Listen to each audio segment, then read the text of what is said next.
Hello बच्चों, welcome to the session. आज का ये हमारा सेशन है एनसीईटी 2026 एग्ज़ाम की प्रिपरेशन के लिए जनरल टेस्ट पेपर के करंट अफेयर सेक्शन की क्लास नंबर 10। या it's very complex. General test paper है ही ऐसा बच्चों जिसमें बहुत सारे सब टॉपिक्स हैं, सब सेक्शंस हैं, नॉट टॉपिक, सब सेक्शंस हैं। तो करंट अफेयर अभी हम लोग पढ़ रहे थे। ऑलमोस्ट हमने हर एक क्लास में 3 टॉपिक पढ़े हैं एंड 10 3 30। सो आपके 30 टॉपिक्स कंप्लीट हो चुके हैं that are very very important. अगर आपने अभी तक जा कर के नहीं देखे हैं उन वीडियोस को तो जा कर के ज़रूर देखें। 10 to 15 मिनट का हर एक सेशन है, but believe me it's loaded with knowledge. Okay, जो कि आपके एग्ज़ाम के लिए बहुत ही हेल्पफुल होने वाला है। आज की इस क्लास के बाद जो नेक्स्ट क्लास होगी उसमें हम थोड़ा अपना पैटर्न चेंज करने वाले हैं। हम लोग बढ़ेंगे मैथमेटिक्स और रीजनिंग की तरफ। फिर हम 10 सेशंस के बाद फिर हम मूव करेंगे अगेन कुछ MCQs फॉर्मेट की तरफ। तो अलग अलग फॉर्मेट से हम लोग पढ़ते रहेंगे ताकि हमारा नॉलेज जो एक्सप्लोरेशन है वो एक पर्टिकुलर डेप्थ तक जाए। ओके यस, तो चलिए स्टार्ट करते हैं आज के सेशन को। सबसे पहली चीज़, अगर आप एनसीईटी की तैयारी कर रहे हैं तो ऑब्वियस सी बात है आपको सब्सक्राइब कर ही लेना चाहिए। And after this session you can go to our app, that is Study of Education, and you can attempt quizzes related to classes of general test। General test की अभी तक जितनी भी क्लासेस हुई हैं उससे रिलेटेड MCQs आप attempt कर सकते हैं फ्री क्विज सेक्शन में। तो जा करके उसे ज़रूर एक्सप्लोर कीजिएगा। ओके चलिए तो स्टार्ट करते हैं। सबसे पहला टॉपिक जो है that is very important, word of the year. ये बच्चों क्वेश्चन आता है। देखिए अलग अलग डिक्शनरी होती हैं, है ना, जिसमें से कैम्ब्रिज डिक्शनरी और कॉलिंस डिक्शनरी, ये 2 इम्पॉर्टेंट हैं। तो हर साल ये एक ट्रेंडिंग वर्ड को लेती हैं और बताती हैं it's a word of the year for our dictionary. तो इस साल जो वर्ड है कैम्ब्रिज डिक्शनरी ने वर्ड ऑफ 2025 जो चूज़ किया है वो है पैरासोशल। क्या है? पैरासोशल। ये आपको याद रखना है। कैम्ब्रिज डिक्शनरी ने बोला है कि पैरासोशल हमारे डिक्शनरी का इस साल का नया और ट्रेंडिंग वर्ड है। क्या है parasocial? Refer to one sided emotional connection people feel toward celebrities, influencer और even AI chatbot. So parasocial एक तरफा भावनात्मक जुड़ाव है, एक तरफा भावनात्मक जुड़ाव, जो जैसे आपने देखा होगा कि किसी सेलिब्रिटी को लेकर के, ठीक है, आपको भी अलग अलग सेलिब्रिटी पसंद होंगे। किसी को भुवन बाम पसंद है, किसी को वो एक कौन है जो गालियाँ देता है ना, एक वो नाम याद नहीं आ रहा मुझे, या बीस्ट करके भी एक है, ऐसे बहुत सारे हैं, है ना। तो आप लोग उनसे इन्फ्लुएंस्ड हैं, उनके लिए आपके मन में एक अलग ही इमोशन है, ठीक। या फिर ये इमोशन किसी सेलिब्रिटी, इन्फ्लुएंसर या फिर AI चैटबॉट के लिए भी हो सकता है। आजकल लोग अपनी फीलिंग्स, अपनी प्रॉब्लम्स AI चैटबॉट को बताते हैं, वो उन्हें सॉल्यूशन, तो उनसे भी उनका अटैचमेंट हो जा रहा है। तो पैरासोशल ये वो वर्ड है जो फीलिंग को बताता है, ठीक है। Now this the public figure does not know the individual personally, but the individual feels emotionally attached। उनको नहीं पता है कि उन्हें कौन पसंद करता है, कैसे अटैच है, बट ये बंदे को पसंद है वो, ठीक है। दूसरा है कॉलिंस डिक्शनरी का वर्ड है, word of the year 2025 for Collins dictionary. क्या है? Vibe coding. क्या है? Vibe coding. वाइब कोडिंग क्या है? It's a new form of software development where AI convert natural language to the computer code.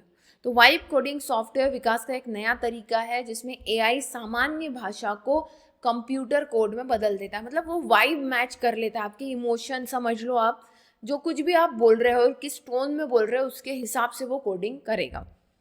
Okay, it allow developer to describe what they want and AI write the code automatically। दिखाई दे रहा है? Next 6-7 slang. ये dictionary.com का word है 6-7। ये 667 नहीं है, क्या है? 6-7। 6-7 क्या है? It's a social media slang जो कि टिकटॉक और इंस्टाग्राम पर जो है बहुत पॉपुलर हुआ है। एंड इसका मीनिंग क्या होता है? अनसर्टेनिटी। 6-7 सो इस तरह से, इनडिफरेंस या 6-7 डिफरेंस। जैसे कि अब हम लोग बोलते हैं ना 19-20 का अंतर है ना, किसी चीज़ में 19-20 का अंतर है, या 19-20 ही तो है, क्या फ़र्क पड़ता है। जैसे हम कोई सेलिब्रिटी की हमने कोई ड्रेस देखी या कोई ड्रेस हमें पसंद आई, हमें ऑनलाइन नहीं मिल रही है, हम दुकान पर गए, उसके जैसी है वैसी तो नहीं है बिल्कुल, है ना, बट लगभग वैसी, तो हम क्या बोलते हैं 19-20 का ही तो अंतर है, बिल्कुल वैसा ही है 6-7, 67 नहीं, 6-7 इट्स अ स्लैंग, 6-7, ठीक है। I don't know, it doesn't matter, uncertainty, indifference, ठीक। तो ये 3 वर्ड आपको याद रखना है, vibe coding, pro parasocial and 6-7, ठीक है। Now blue flag beach, Orissa and India. Blue flag beaches क्या हैं? Very important. तो सबसे पहले हम ब्लू फ्लैग बीचेस के बारे में जानते हैं, फिर हम समझेंगे कि ये हम पढ़ क्यों रहे, करंट अफेयर में ये क्यों आया है। A globally recognised eco label award, FEE, foundation for environmental education, Denmark, ठीक है, एक अवार्ड देते हैं ब्लू फ्लैग, ठीक, given to beaches, marinas and tourism boat that meet 33 strict environmental criteria. तो ये बीचेस को, मरीना एंड टूरिज्म बोट को दिया जाता है जो 33 स्ट्रिक्ट इन्वायरमेंटल क्राइटेरियाज को फॉलो करती हैं। मतलब कि वही बेसिक चीज़ें, साफ़ सुथरा होना, इको फ्रेंडली होना, नॉट पॉल्यूटेड, इस तरह की चीज़ें। तो हमारे इंडिया के भी अभी तक 18 ऐसे बीचेस हैं जो कि ब्लू फ्लैग सर्टिफाइड है, मतलब उनकी साफ़ सफाई, इको फ्रेंडली, इस तरह से उसको मेंटेन किया जा रहा है ना। So India now has 18 blue flag certified beaches, includes 12 existing beaches and 5 new beaches of Maharashtra has been added. Okay, so Maharashtra का एक बीच, महाराष्ट्र के 5 बीच इसमें ऐड हुए हैं, and 1 conditional, that is Eden beach, Pondicherry का ईडन बीच जो है वो भी इसमें एडेड है। ऐसे कुल मिला करके हमारे पास 13 ब्लू फ्लैग बीच हैं। Okay, now Orissa fully certified beach कौन सा है? Sundarpur and golden beach Puri. ये पूर्ण तरह मान्यता प्राप्त है, कोई कंडीशनल नहीं है, ये पूर्णतया मान्य। अब इसको समझो, उड़ीसा का यहाँ पर सुनापुर जो है, सुनापुर गंजाम और Puri golden beach received blue flag certification for 2025 and 2026। जो सुनापुर 3rd कॉन्जिक्यूटिव ईयर के लिए मिला है, मतलब लगातार तीसरे साल भी इसको ये सर्टिफिकेट मिला है, हर साल दिया जाता है। और पुरी का जो गोल्डन बीच है, इसको 7वीं बार ये सर्टिफिकेशन मिला है ब्लू फ्लैग का। ओके, सो ये इसका ट्रांसलेशन थोड़ा सा गड़बड़ हुआ है यहाँ पर, not the Sundarpur, it's a Sonapur, ठीक है। चलो आगे बढ़ते हैं, और यहाँ पर काफ़ी सारी चीज़ें बताई गई है। 2025 में जैसे कि हमने बात की, यहाँ पर एडिशनल कप्पड़ बीच, ठीक है, कोझिकोडे का कप्पड़ बीच, और चाल बीच, कुन्नूर केरला का। 5 beaches of Maharashtra blue flag certified. Okay, ये ब्लू फ्लैग सर्टिफिकेशन कब से स्टार्ट हुआ है? सबसे पहले फ्रांस में लॉन्च हुआ था 1985 में, और 2001 से ये ग्लोबली दिया जाता है। हर एक देश में अगर कोई अप्लाई करना चाहता है उसके लिए, तो वो ले सकते हैं इस अवार्ड को।